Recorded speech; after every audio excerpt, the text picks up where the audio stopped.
Hello दोस्तों, स्वागत है आपका हमारे चैनल यूपी एग्ज़ाम क्रेजर में। दोस्तों आज के वीडियो में हम 9 मई से संबंधित उत्तर प्रदेश के सभी एग्ज़ाम्स के लिए मोस्ट इंपॉर्टेंट करंट अफेयर के क्वेश्चंस को डिस्कस करेंगे और हर एक क्वेश्चन से रिलेटेड आपको फैक्ट भी बताएंगे। और वीडियो के अंत में हम आपसे एक क्वेश्चन भी पूछेंगे जिसका जवाब आपको कमेंट बॉक्स में देना है। और अगर आपको इसकी PDF डाउनलोड करनी है तो इसकी PDF आप हमारे टेलीग्राम ग्रुप से डाउनलोड कर सकते हैं। टेलीग्राम ग्रुप की लिंक आपको वीडियो के डिस्क्रिप्शन में मिल जाएगी। तो चलिए शुरू करते हैं। आज का सेशन शुरू करने से पहले हम कल के क्वेश्चंस का रिवीजन करेंगे। कल का पहला क्वेश्चन है, हाल ही में बेंगलुरु में संपन्न हुए खेलो इंडिया यूनिवर्सिटी गेम्स में BHU के खिलाड़ियों ने कितने पदक जीते? तो 3 पदक जीते, 2 स्वर्ण पदक और 1 रजत पदक। अगला क्वेश्चन है, उत्तर प्रदेश में ग्रामीण विकास विभाग कितनी हाईटेक नर्सरी विकसित करेगा? इसका जो करेक्ट आंसर है वो है ऑप्शन नंबर सी, 150। और दोस्तों अगर आपको उत्तर प्रदेश करंट अफेयर की साल 2021 की PDF डाउनलोड करनी है तो इसकी लिंक आपको वीडियो के डिस्क्रिप्शन में मिल जाएगी। वहां से आप इस PDF को डाउनलोड कर सकते हैं। इस PDF में हमने जनवरी से लेकर के दिसंबर 2021 तक के उत्तर प्रदेश करंट अफेयर के सभी इंपोर्टेंट क्वेश्चंस को विस्तार पूर्वक बताया है। और दोस्तों इसके साथ ही अगर आपको उत्तर प्रदेश करंट अफेयर की लास्ट 6 मंथ की PDF डाउनलोड करनी है जिसमें हमने नवंबर 2021 से लेकर के अप्रैल 2022 तक के उत्तर प्रदेश करंट अफेयर की सभी इंपोर्टेंट क्वेश्चंस को विस्तार पूर्वक बताया है, तो इसकी लिंक आपको वीडियो के डिस्क्रिप्शन में मिल जाएगी। वहां से आप ये दोनों PDF डाउनलोड कर सकते हैं।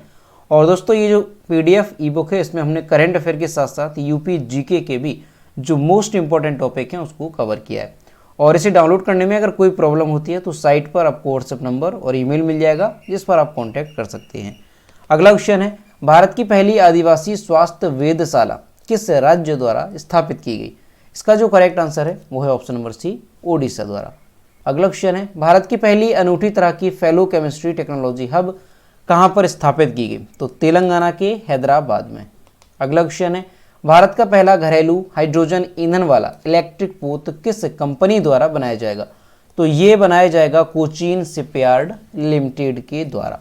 अगला क्वेश्चन है, इसरो में किस वर्ष तक शुक्र मिशन तक पहुंचने की योजना बनाई है? तो जो इसरो है उसने दिसंबर 2024 तक शुक्र ग्रह तक पहुंचने की योजना बनाई। अगला क्वेश्चन है, किस राज्य के मुख्यमंत्री ने ऐलान किया कि 1 अक्टूबर से सिर्फ उन्हीं लोगों को बिजली बिल पर सब्सिडी मिलेगी जो इसकी मांग करेंगे? तो ऐसा ऐलान किया है दिल्ली सरकार ने। अगला क्वेश्चन है, किस राज्य ने जीवला नामक एक विशेष ऋण योजना शुरू की है? तो जो जीवला नामक विशेष ऋण योजना है ये महाराष्ट्र सरकार ने शुरू की है। और किस लिए? तो कैदियों को ऋण देने के लिए। अगला क्वेश्चन है, विश्व एथलेटिक्स दिवस कब मनाया जाता है? तो ये मनाया जाता है 7 मई को। तो दोस्तों ये थे कल के क्वेश्चंस जिसका हमने रिवीजन किया। अब हम शुरू करते हैं आज का सेशन। आज का पहला क्वेश्चन है, हाल ही में सुप्रिया जाटव ने US कराटे चैंपियनशिप में कौन सा पदक जीता? तो इन्होंने जो है स्वर्ण पदक जीता है। ऑप्शन नंबर ए यहाँ पर करेक्ट है। और इमेज में देखिए ये है सुप्रिया जाटव जिन्होंने US कराटे चैंपियनशिप में स्वर्ण पदक जीता है। दोस्तों ये आगरा के गांव पुरा चुन्नीलाल की रहने वाली हैं सुप्रिया जाटव और इन्होंने US कराटे चैंपियनशिप में स्वर्ण पदक जीता है। वह कराटे मिक्स इवेंट में स्वर्ण पदक जीतने वाली देश की पहली कराटे एथलीट है। तो दोस्तों ये इंपॉर्टेंट है, अच्छे से ध्यान रखना है कि कराटे के मिक्स इवेंट में स्वर्ण पदक जीतने वाली देश की पहली कराटे एथलीट कौन बनी है? तो ये बन गई हैं सुप्रिया जाटव जो कि हमारे उत्तर प्रदेश के गांव पुरा चुन्नीलाल की रहने वाली हैं। अगला क्वेश्चन है, पहली तीव्र एरोडायनेमिक ट्रेन देश के किन किन शहरों के बीच दौड़ेगी? इसका जो करेक्ट आंसर है वो है option number C, Delhi, Ghaziabad, Meerut. France की अग्रणी इंजीनियरिंग कंपनी है एल्स्ट्रॉम की भारतीय अनुषंगी कंपनी ने राष्ट्रीय राजधानी क्षेत्र परिवहन निगम यानी NCRTC की प्रथम 82.5 किलोमीटर लंबे दिल्ली गाजियाबाद मेरठ क्षेत्रीय रेल मार्ग परियोजना के पहले चरण के लिए देश की मध्यम तीव्र गति की पहली ट्रेन सौंप दी है। दोस्तों जो दिल्ली गाजियाबाद मेरठ क्षेत्रीय रेल मार्ग है परियोजना ये 82.5 किलोमीटर लंबी है और इसी परियोजना के तहत जो है पहले चरण के लिए देश को पहली ट्रेन सौंप दी गई है। और ये ट्रेन जो है किसके द्वारा बनाई गई है? तो फ्रांस की अग्रणी इंजीनियरिंग कंपनी है एल्स्टॉम, और भारत की अनुषंगी कंपनी राष्ट्रीय राजधानी क्षेत्र परिवहन निगम जो है, इसने मिलकर के इस ट्रेन का निर्माण करवाया है। तो ये ट्रेन जो है देश को सौंपी गई है। और दोस्तों ये जो ट्रेन है ये 180 किलोमीटर प्रति घंटे की रफ्तार से दौड़ सकेगी। इससे दिल्ली और मेरठ के बीच सफ़र में लगने वाला जो समय है उसमें 40% की कमी आएगी। तो आपको यहाँ से ध्यान रखना है, अगर पूछा जाता है कि दिल्ली गाजियाबाद मेरठ क्षेत्रीय रेल परियोजना की लंबाई कितनी है, तो 82.5 किलोमीटर इसकी लंबाई है। और हाल ही में ट्रेन जो है वो सौंपी गई है। जो ट्रेन है ये 180 किलोमीटर प्रति घंटे की रफ्तार से चल सकेगी। अगला क्वेश्चन है, हाल ही में NHAI ने राजमार्ग के बुनियादी ढांचे को बढ़ाने के लिए कहां पर 2 दिवसीय क्षेत्रीय सम्मेलन का आयोजन किया? इसका जो करेक्ट आंसर है वो है option number A, Uttar Pradesh के लखनऊ में। भारतीय राष्ट्रीय राजमार्ग प्राधिकरण ने मई 2022 में लखनऊ में क्षेत्रीय सम्मेलन का आयोजन किया। राष्ट्रीय राजमार्गों के किनारे वृक्षारोपण करने में स्वयं सहायता समूह को शामिल करने के लिए NHAI और राज्य ग्रामीण आजीविका मिशन उत्तर प्रदेश के बीच अपनी तरह का पहला समझौता ज्ञापन पर हस्ताक्षर किए गए। यानी दोस्तों भारतीय राष्ट्रीय राजमार्ग प्राधिकरण ने जो है लखनऊ में क्षेत्रीय सम्मेलन का आयोजन किया और 2 महत्वपूर्ण समझौते किए। पहला जो समझौता है वो किसके बीच किया गया, तो ये किया गया है आजीविका मिशन, राज्य ग्रामीण आजीविका मिशन उत्तर प्रदेश के बीच। और जो दूसरा है समझौता वो किया गया NHAI और अम्मान इंडिया प्राइवेट लिमिटेड के बीच। तो ये 2 महत्वपूर्ण समझौते किए गए हैं भारतीय राष्ट्रीय राजमार्ग प्राधिकरण की ओर से। तो यहाँ से आपको अच्छे से ध्यान रखना है कि जो भारतीय राष्ट्रीय राजमार्ग प्राधिकरण है NHAI, इसने कहाँ पर क्षेत्रीय सम्मेलन का आयोजन किया, तो लखनऊ में किया, जो कि 2 दिवसीय सम्मेलन था। अगला क्वेश्चन है, किस देश ने दुनिया का सबसे लंबा कांच का पुल सफेद ड्रैगन खोला? Most important. तो इसका जो करेक्ट आंसर है वो है ऑप्शन नंबर डी, वियतनाम ने। वियतनाम देश ने दुनिया का सबसे लंबा कांच का पुल विकसित किया जो कि 450 लोगों का वजन सहने की क्षमता रखता है। दोस्तों ये लंबा कितना है, तो 632 मीटर इस पुल की लंबाई है, यानी 2073 फीट ये लंबा है। और एक विशाल जंगल से 150 मीटर यानी 492 फीट की ऊंचाई पर ये बनाया गया है। इसका नाम क्या है, तो सफ़ेद ड्रैगन इसे नाम दिया गया है। सफ़ेद ड्रैगन पुल ने चीन के ग्वांगडोंग में स्थित 526 मीटर लंबे कांच के पुल को पीछे छोड़कर दुनिया के सबसे लंबे कांच के पुल होने का खिताब अपने नाम पर किया। तो दोस्तों ये क्वेश्चन मोस्ट इंपॉर्टेंट है, इसे आप सभी लोग जो है नोट करेंगे। ये आपके आने वाले किसी ना किसी एग्जाम में देखने को ज़रूर मिल सकता है। तो ध्यान रखना है कि दुनिया का सबसे लंबा जो कांच का पुल है वो कहाँ पर बनाया गया, तो ये वियतनाम में बनाया गया। दोस्तों इससे पहले कहाँ पर था, तो ये चीन में था। चीन में कहाँ पर था, गुआंगडोंग में था, जिसकी लंबाई थी 526 मीटर। लेकिन जो वियतनाम में कांच का पुल बना है इसकी लंबाई है 632 मीटर, और इसीलिए ये दुनिया का सबसे लंबा कांच का पुल हो गया। तो यहाँ से आपको यहाँ से 2-3 बातें ध्यान रखनी है कि ये जो पुल है कितना लंबा है, 632 मीटर। कहाँ पर बनाया गया, वियतनाम में बनाया गया, और इसका नाम क्या है, तो सफ़ेद ड्रैगन इसका नाम है। देखिए कई बार एग्जाम में क्वेश्चन इस तरह से भी पूछ लेते हैं कि सफ़ेद ड्रैगन ये है क्या, तो ये दुनिया का सबसे लंबा कांच का पुल है। दोस्तों कुछ इंपॉर्टेंट क्वेश्चन देखेंगे, उससे पहले यहाँ पर आप इमेज भी देखेंगे कि ये है दुनिया का सबसे लंबा कांच का पुल जो कि वियतनाम में बनाया गया, और ये एक जंगल है जिसके ऊपर ये पुल बनाया गया है। अब यहाँ पर देखेंगे कुछ इंपॉर्टेंट क्वेश्चन कि दुनिया में भारत के बाहर पहला IIT कहाँ पर जो है स्थापित हुआ, तो UAE, ध्यान रखना है, संयुक्त अरब अमीरात। अगला क्वेश्चन, दुनिया की पहली पेपरलेस सरकार, तो ये भी बनी है UAE, संयुक्त अरब अमीरात। अगला क्वेश्चन ध्यान रखना है, दुनिया की सबसे खूबसूरत इमारत म्यूजियम ऑफ द फ्यूचर ये कहाँ पर है, तो दोस्तों ये है दुबई। ध्यान रखना है दुबई UAE, दुनिया की सबसे खूबसूरत इमारत है ये म्यूजियम ऑफ द फ्यूचर। दुनिया की सबसे लंबी मेट्रो लाइन कहाँ पर है, तो ये है चीन में। ध्यान रखना है दुनिया की सबसे लंबी मेट्रो लाइन। अगला कि प्रथम सूर्य व चंद्रमा, प्रथम नहीं दोस्तों यहाँ पर कृत्रिम होगा, कृत्रिम जो है सूर्य और चंद्रमा बनाने वाला पहला देश कौन सा है, तो ये है चीन, जिसने कृत्रिम सूर्य बनाया और कृत्रिम चांद बनाया। अगला क्वेश्चन है, अंतरिक्ष में फिल्म की शूटिंग करने वाला विश्व का पहला देश कौन सा है? तो दोस्तों ये है रसिया, रूस होगा।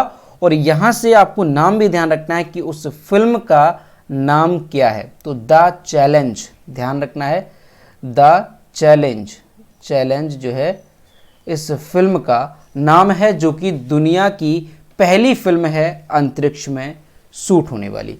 अगला क्वेश्चन है, पहली बार अंतरिक्ष में मनुष्य किस देश से गया? तो ये भी रूस से गया। पहली बार अंतरिक्ष में रसिया ने ही मनुष्य भेजा था। और नाम क्या है अंतरिक्ष में जाने वाले पहले व्यक्ति का? तो यूरी गॉगरिन। ये 12 अप्रैल 1961 को गए। और किस रॉकेट से? तो ध्यान रखना है वोस्टॉक रॉकेट से। यहाँ पर लिख देता हूँ वोस्टॉक रॉकेट से ये गए थे, जो कि दुनिया के पहले व्यक्ति थे अंतरिक्ष में जाने वाले। तो दोस्तों ये सारे क्वेश्चन मोस्ट इंपॉर्टेंट है, सभी आपको अच्छे से याद रखने हैं। अगला क्वेश्चन है, मध्य प्रदेश राज्य बैडमिंटन अकादमी की किस खिलाड़ी ने डेफ ओलंपिक में स्वर्ण पदक जीता? तो स्वर्ण पदक जीता है, करेक्ट आंसर हो जाएगा गौरांशी शर्मा। और इमेज में यहाँ पर देख सकते हैं, ये है गौरांशी शर्मा। मध्य प्रदेश राज्य बैडमिंटन अकादमी की दिव्यांग खिलाड़ी हैं गौरांशी शर्मा। इन्होंने ब्राजील में चल रहे डेफ ओलंपिक्स में टीम इवेंट में स्वर्ण पदक जीतकर देश का नाम रोशन किया। दोस्तों यहाँ से क्वेश्चन आपको और ध्यान रखना है कि ब्राजील में जो 24वें समर डेफ बैडमिंटन टूर्नामेंट आयोजित किए जा रहे हैं, तो उसमें भारत के लिए पहला स्वर्ण पदक जो है वो किसने जीता? तो वो जीता है बिहार के हाजीपुर के रहने वाले हैं ऋतिक आनंद। ऋतिक आनंद ने जो है भारत के लिए पहला स्वर्ण पदक जीता, जो ब्राजील में आयोजित किए गए हैं 24वें समर डेफ बैडमिंटन टूर्नामेंट। ठीक है, तो ध्यान रखना है आपको। और हाल ही में जो मध्य प्रदेश राज्य की दिव्यांग खिलाड़ी हैं गौरांशी शर्मा, इन्होंने भी क्या जीता है? स्वर्ण पदक जीत लिया है। अगला क्वेश्चन है, भारत के किस राज्य या केंद्र शासित प्रदेश में सर्वाधिक लिंगानुपात दर्ज किया गया? इसका जो करेक्ट आंसर हो जाएगा वो ऑप्शन नंबर बी है, लद्दाख में। दोस्तों भारत का जो लद्दाख है केंद्र शासित प्रदेश, यहाँ पर सर्वाधिक लिंगानुपात दर्ज किया गया।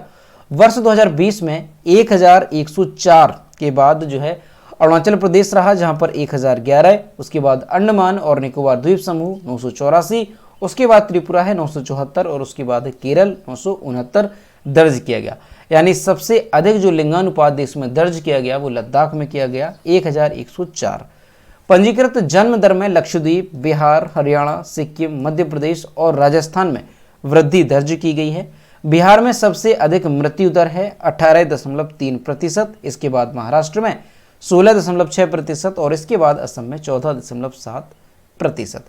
तो दोस्तों यहाँ से आपको सारी बातें अच्छे से ध्यान रखनी है कि सबसे अधिक जो लिंगानुपात है वो कहाँ पर है? तो लद्दाख में है, जो कि केंद्र शासित प्रदेश है, 1104। वहीं अगर आपसे पूछा जाए कि सबसे अधिक जो मृत्यु दर है वो कहाँ पर है, तो ये बिहार में है, 18.3%। अगला क्वेश्चन है, 24वें मूक बधिर ओलंपिक में धनुष श्रीकांत ने कौन सा पदक जीता? इसका जो करेक्ट आंसर है वो है ऑप्शन नंबर ए, स्वर्ण पदक। और इमेज में देख सकते हैं, यह है धनुष श्रीकांत, जिन्होंने 24वें मूक बधिर ओलंपिक में स्वर्ण पदक जीता।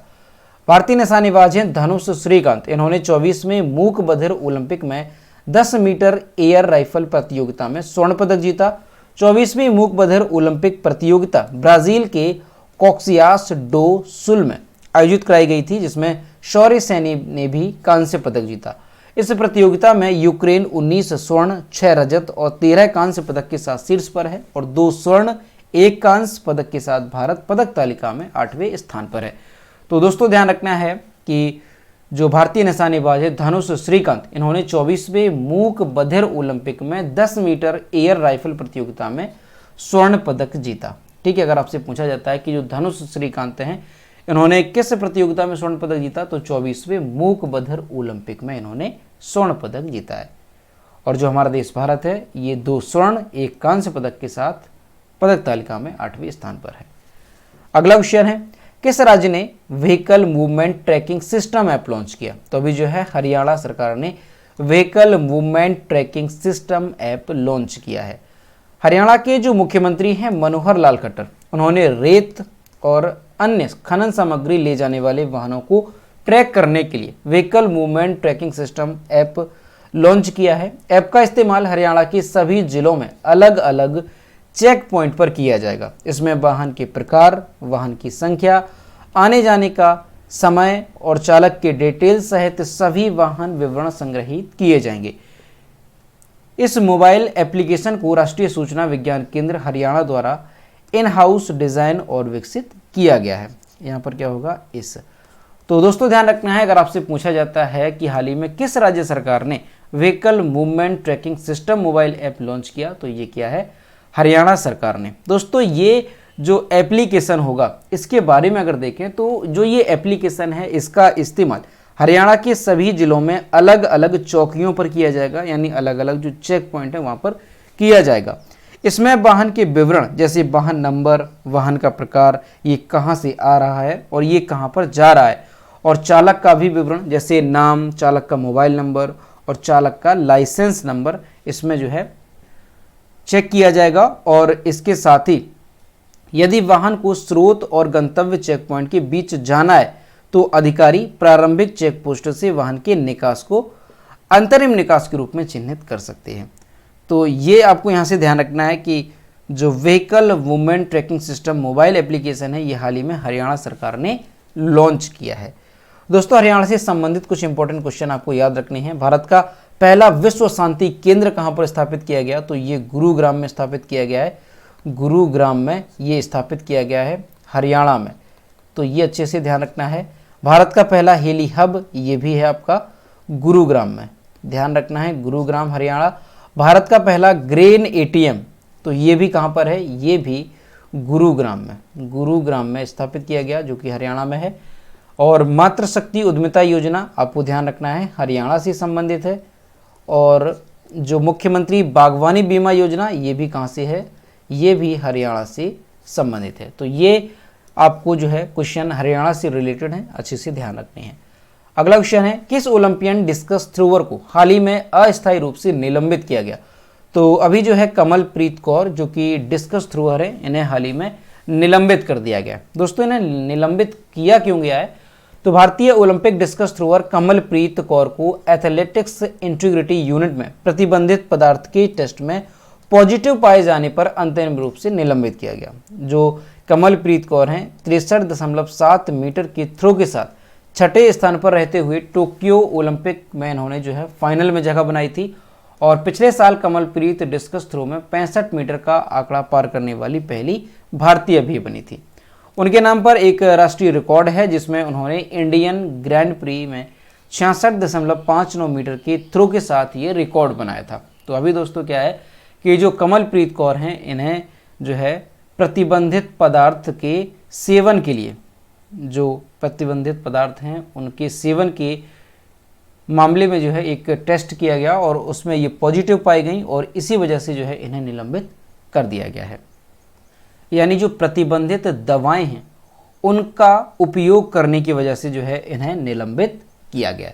तो ध्यान रखना अगर पूछा जाए कि हाल ही में किस खिलाड़ी को जो है प्रतिबंधित दवाओं के उपयोग की वजह से निलंबित कर दिया गया, तो ये नाम हो जाएगा आपका कमलप्रीत कौर जो कि भारतीय ओलंपिक डिस्कस थ्रोअर हैं। अगला क्वेश्चन है, किसे विश्व खाद्य पुरस्कार 2022 से सम्मानित किया गया। इसका जो करेक्ट आंसर है वो है ऑप्शन नंबर ए, सिथिया रोसेनजवेंग को। इमेज में देख सकते हैं ये सिथिया रोसेनजवेंग जिन्हें विश्व खाद्य पुरस्कार 2022 से सम्मानित किया गया। नासा की जलवायु अनुसंधान वैज्ञानिक सिथिया रोसेनजवेंग को विश्व खाद्य पुरस्कार से सम्मानित किया गया। कृषि विज्ञानी और जलवायु विज्ञानी सिथिया रोसेनजवेंग को खाद्य उत्पादन पर जलवायु परिवर्तन के प्रभाव पर उनके द्वारा तैयार किए गए अभिनव मॉडल के सम्मान में 2,50,000 का पुरस्कार जो डॉलर है ये दिया गया। तो यहाँ से आपको ध्यान रखना है कि 2022 का विश्व खाद्य पुरस्कार ये किसे दिया गया, तो नासा की जलवायु अनुसंधान वैज्ञानिक हैं सिथिया रोसेनजवेंग, इन्हें जो है विश्व खाद्य पुरस्कार से सम्मानित किया गया। और इस पुरस्कार में दोस्तों क्या दिया जाता है, तो इस पुरस्कार में जो है इन्हें $2,50,000 का पुरस्कार दिया गया है। तो यहाँ से ध्यान रखना है नासा, और दोस्तों नासा क्या है, ये अमेरिका की अंतरिक्ष एजेंसी है नासा। नासा का फुल फॉर्म क्या होता है, तो ये ध्यान रखना है, नासा का full form national aeronautics and space administration NASA का फुल फॉर्म है। और जो नासा है इसकी स्थापना कब हुई थी, तो ये भी आपको ध्यान रखना है 29 जुलाई 1958 को नासा की स्थापना हुई थी। और जो हमारा इसरो है इसकी स्थापना हुई थी 15 अगस्त 1969 को। तो दोस्तों ये आपको यहाँ से ध्यान रखना है। तो दोस्तों ये थे 9 मई से संबंधित उत्तर प्रदेश के सभी एग्जाम्स के लिए मोस्ट इंपॉर्टेंट करंट अफेयर के क्वेश्चन जो कि हमने डिस्कस किए। अब हम देखते हैं कल की वीडियो को क्वेश्चन जो हमने आपसे पूछा था। तो ये कल के वीडियो को क्वेश्चन जो हमने आपसे पूछा था कि T20 क्रिकेट में सर्वाधिक अर्धशतक जड़ने वाले पहले खिलाड़ी निम्न में से कौन बन गए। तो ये बन गए हैं डेविड वार्नर, और लगभग सभी स्टूडेंट्स ने इसका सही जवाब किया। और मैं आपसे हर रोज़ कहता हूँ कि जो भी क्वेश्चन आपसे पूछा जाए सभी लोग क्वेश्चन का आंसर जरूर किया करो, क्योंकि कुछ स्टूडेंट रेगुलर आंसर करते हैं लेकिन जो क्वेश्चन का आंसर है वो सभी को रेगुलर करना है। तो ये रहा आज का क्वेश्चन। 8000 मीटर से अधिक ऊंची 5 चोटियों को फतह करने वाली पहली भारतीय महिला कौन बन गई। ऑप्शन नंबर ए है प्रियंका मोहिती, बी है अरुणिमा सिन्हा, सी है प्रेमलता अग्रवाल और डी है इनमें से कोई नहीं। तो इसका जो भी करेक्ट आंसर है वो आपको कमेंट बॉक्स में बताना है। तो दोस्तों आज का वीडियो कैसा लगा? अगर वीडियो अच्छा लगा है तो वीडियो को लाइक करें, अपने दोस्तों के साथ शेयर करें, और अगर अभी तक हमारे चैनल पर नए हैं तो चैनल को सब्सक्राइब करना बिल्कुल भी ना भूलें। साथ ही बेल आइकन को भी प्रेस करें ताकि टाइम टू टाइम नोटिफिकेशन आप तक पहुंचता रहे। तो मिलते हैं नेक्स्ट वीडियो में। Thank you.